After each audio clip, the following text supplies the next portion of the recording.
What up, gang? Carolina Jackpot coming at you this Tuesday evening, and approaching a subject on this video that I'm sure a lot of folks have wondered, why has he not spoken out on this subject? Why has this not been approached on this channel? Well, just haven't gotten around to it yet. That's why. Just last night was able to kind of watch some highlights, I guess it was, if you could call it that, of Saturday evening's Clemson Notre Dame game, a 35-14 victory in South Bend, Indiana for the old Irish. So disappointed I was on Saturday night that our Gamecocks, our 38-27, 38-27 was so insignificant I done forgot the score. 38-27 victory over Vanderbilt was played at almost exactly the same time as this shit show on grass. So I couldn't savor it. I couldn't really enjoy it, and I really couldn't comment on it while it was going on. As a matter of fact, I wish that plans hadn't changed. Plans were that Jackpot was going to go to the South Carolina Kentucky game earlier in the year. Also a Gamecock victory on the road, by the way. Yeah, we know we live for that though. But things changed and ended up going to the Vanderbilt game.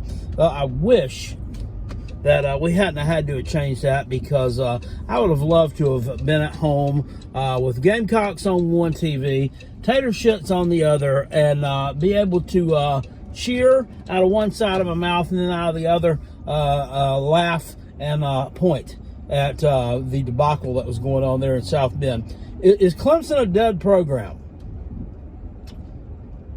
It's a question that a lot of people have asked this week. People have been asking it up since about, I don't know, about 8:30 on Saturday evening, I guess. Because by 8:30 Saturday evening, everybody knew this thing was over. That would have been about halftime. This thing was over and done. I haven't seen Clemson look that lifeless in a game in a long time. And we saw some bad offensive performances from the Taters last year. We saw some bad ones. We haven't seen those terrible offensive performances this year per se. But I have to look back and Taters don't lose a lot of games. But the last time that I really saw the Taters get punched in the mouth like that,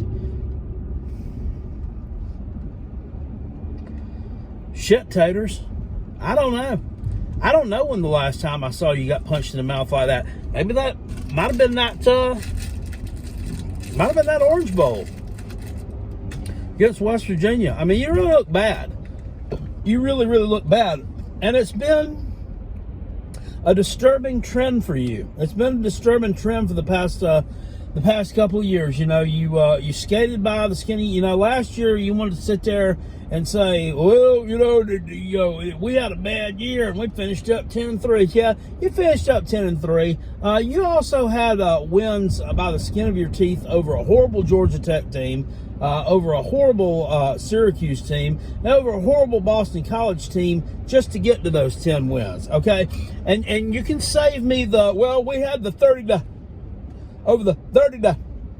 over the Coots. Yes, I'm fully aware of that. I'm fully aware of that by now. I have been maligned, made fun of, poked at, yelled at, screamed at, been memed, been talked shit to, been all in my inbox. Hell, your boy Shadow of Death Valley, other Clemson YouTuber, stole part of my live stream of that game, illegally, by the way, and made a mockery of me on that as well. So I know all about the 30 game.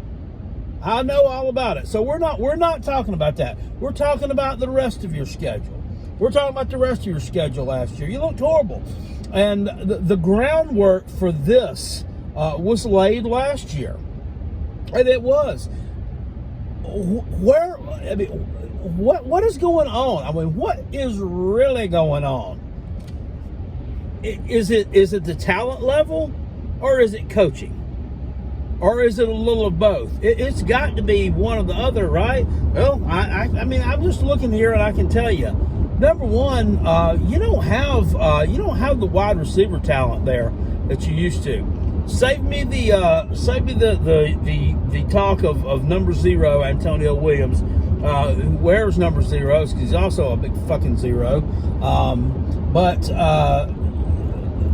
some of these other guys, this Nagata guy, and then you lost another kid today. He's going to be out the rest of the year. This young freshman, this Randall guy. None of these guys are setting the woods on fire. You don't have a Mike Williams anymore. You don't have a T. Higgins type player anymore. Hell, you don't even have a pre-injury type Justin Ross player anymore. Right? It wasn't all Trevor Lawrence and Deshaun Watson. It wasn't all him or them. Now, they had some pretty nice receivers to throw the ball to. You just don't have that anymore. None of these guys can take the top off of defense. None of these people are guys that any real secondary just respects the hell out of. There's one of your problems right there. And your coaching is, look. The two coordinator system in Tatertown was wonderful. That brought you a lot of success over there. And then Jeff Scott leaves, okay? And just leaves Tony Elliott there by himself. Tony Elliott, and I talked about this last year, Tony Elliott ended up being the big scapegoat for that debacle last year. That shit show that you had last year, he ended up being the scapegoat for it because Jeff Scott wasn't there anymore. Well, guess what? Jeff Scott wasn't there in 2020. Oh, but we put up a lot of points in 2020, Carolina Jackpot. Yep, you did. Well, you had Trevor Lawrence in 2020, and it was also the COVID year, right? I was told that nobody played defense during the COVID year. So maybe the COVID year kind of masked the fact that Jeff Scott really wasn't, all that in a bag of nacho cheese Dorito chips. You know what I'm saying? It wasn't all that great. I mean, the guy went to South Florida. Look at those offenses in South Florida. They were horrible. I mean, the guy won a grand total of 4 games in 3 years. I don't need to tell you that's pretty bad. So Tony Elliott leaves. He packs his balls into a thimble and heads off to Virginia, take a head coaching job. We were told he turned down the head coaching job at Tennessee by my podcast partner Rob Sanders, and tell people that. I don't know whether I don't quite know if that's true or not.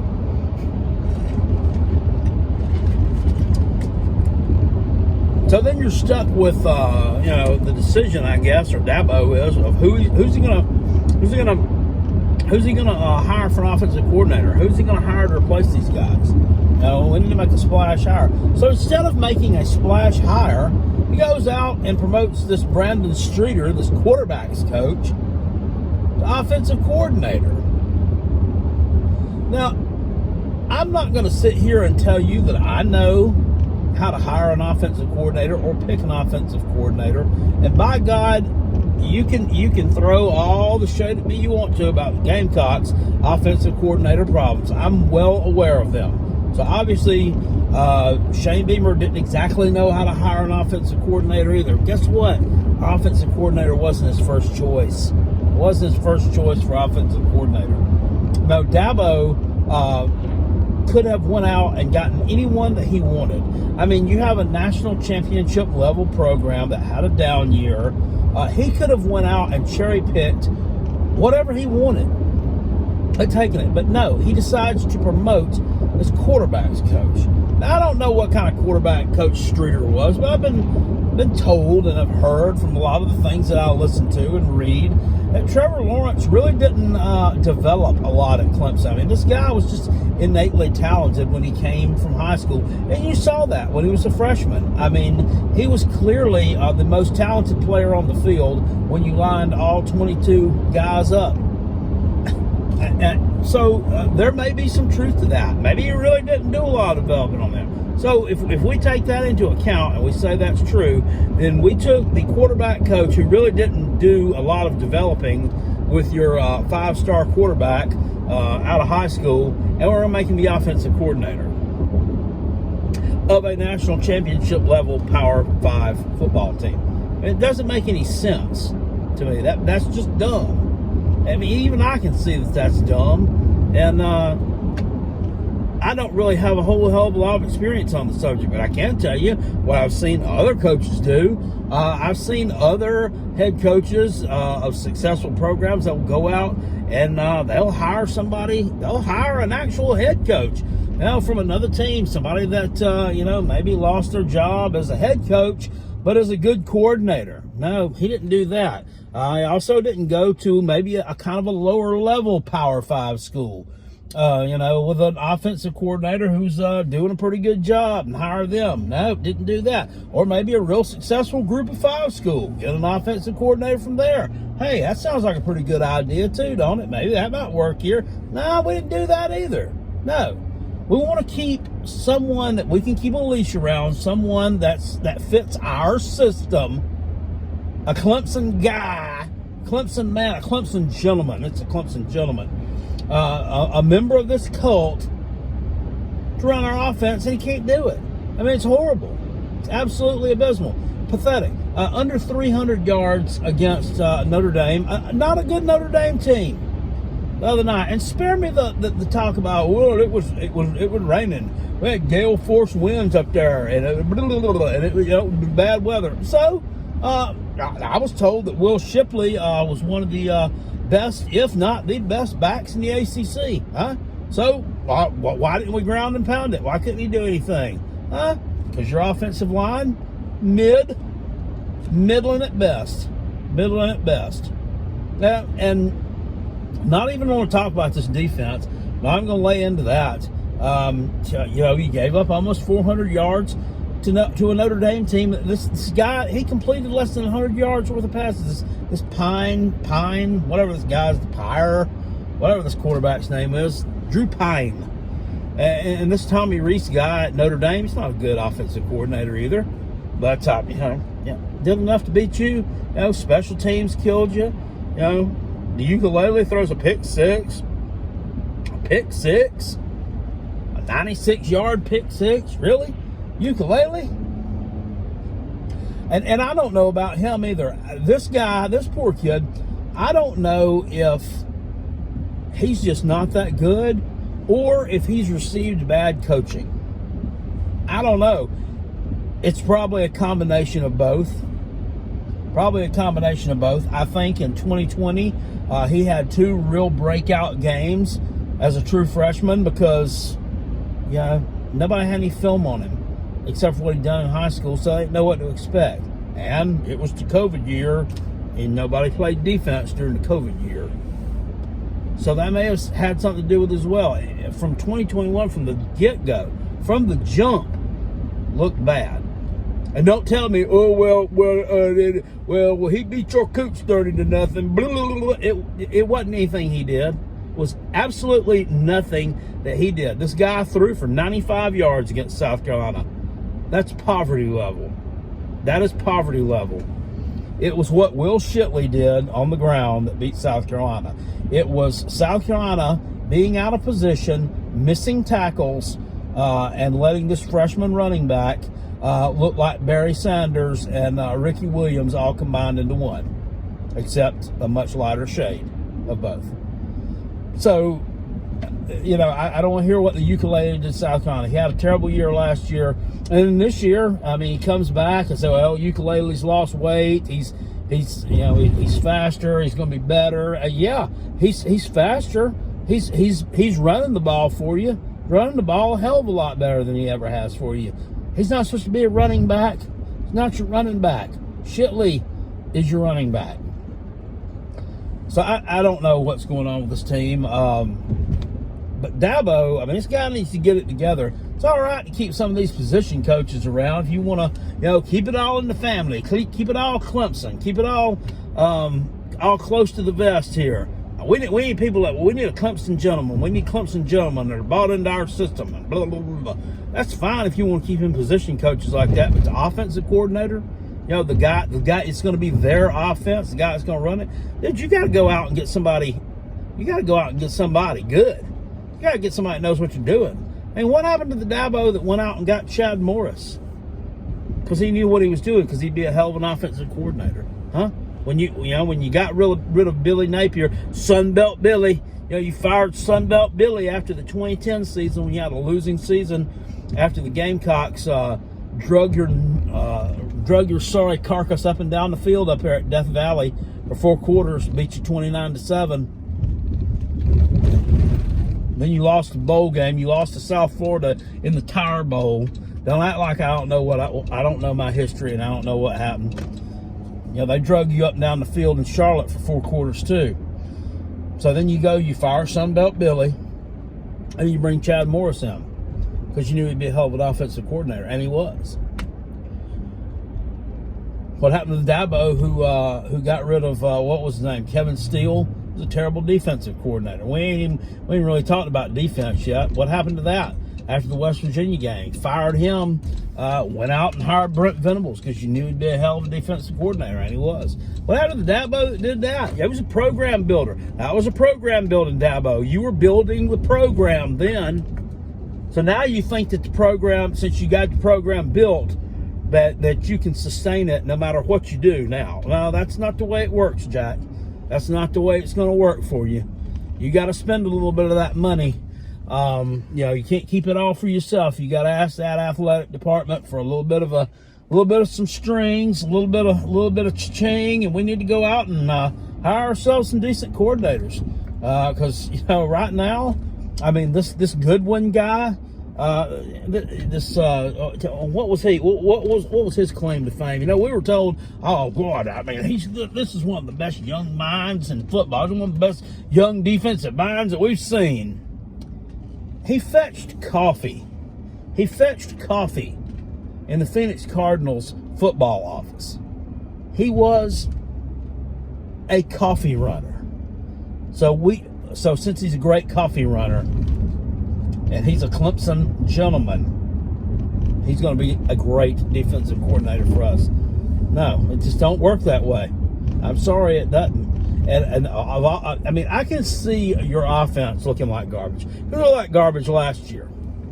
So I can see no improvements being made there under a new coordinator. I can. But I really can't. I can't understand what happened to this defense. This defense should have been world class. I mean, we were told this is the best one of the best defensive lines probably in the history of college football that had been assembled. And there was, it's very likely that this defense won't give up 10 points a game. Yeah, disappointing to say the least. Disappointing to say the least there, but we really aren't going to go in on the defense too much because I've already drug my testes all over your offense long enough and all over your head coach and everything else. But is Clemson a dead program? I don't know. I don't think so. I think that Dabo's a smart enough guy that he's going to he knows the error of his ways, and he's going and dude, going back out and rehire. I know what all these Clemson fans want to go out and rehire Jeff Scott. That's not going to solve your problems. That is not going to solve your problems. That might put a Band-Aid over him for a little while. I mean, he's definitely better than what you got right now.